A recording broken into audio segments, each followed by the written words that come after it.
नमस्कार मित्रांनो, आज रविवार. आज सकाळच कांदेवाल्याचा फोन आला की भाऊ कांदा घेऊन आलो आहे, कारण आपण उन्हाळ्यात जो कांदा घेतला होता तो कांदा संपला होता. त्यावेळेस तो 15 रुपयाने घेतला होता आणि आत्ता कांद्याचा सीझन नसताना 12 रुपयाने कांदा मिळतो आहे. मग कशाला स्टॉक केला होता कांदा तेच समजलं नाही. मग काय, कांदा घेतल्यानंतर मग गेलो डायरेक्ट किराणाच्या दुकानावरती.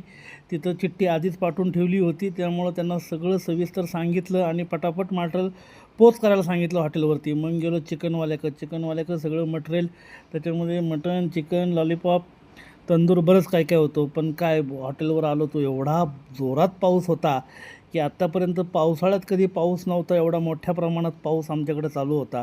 म्हणजे आता हा परतीचा पाऊस काय आता थांबत नाही असं चिन्ह होतं. मग काय, गेलो दादा महाराजांकडं. तिथं आपले रणवीर आणि राजवीर होते, त्यांना घेतलं. त्यांना मग घरी सोडलं. घरी सोडून पुन्हा मग संध्याकाळी हॉटेलकडं निघालो तर पाऊस काय थांबायचं नाव घेतच नव्हता. म्हणजे आत्तापर्यंत पाऊस जेवढा पडला तेवढा एका दिवसात आजच पडला.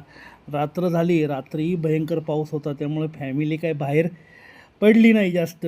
त्यामुळं आज रविवार असूनही जास्त काय हॉटेलला कस्टमर झालं नाही. मग रात्री सिंबाचा खाऊ घेऊन आलो, त्याला त्याचा खाऊ दिला, तोही पूर्ण भिजला होता आणि अशा पद्धतीने आजचा दिवस संपला.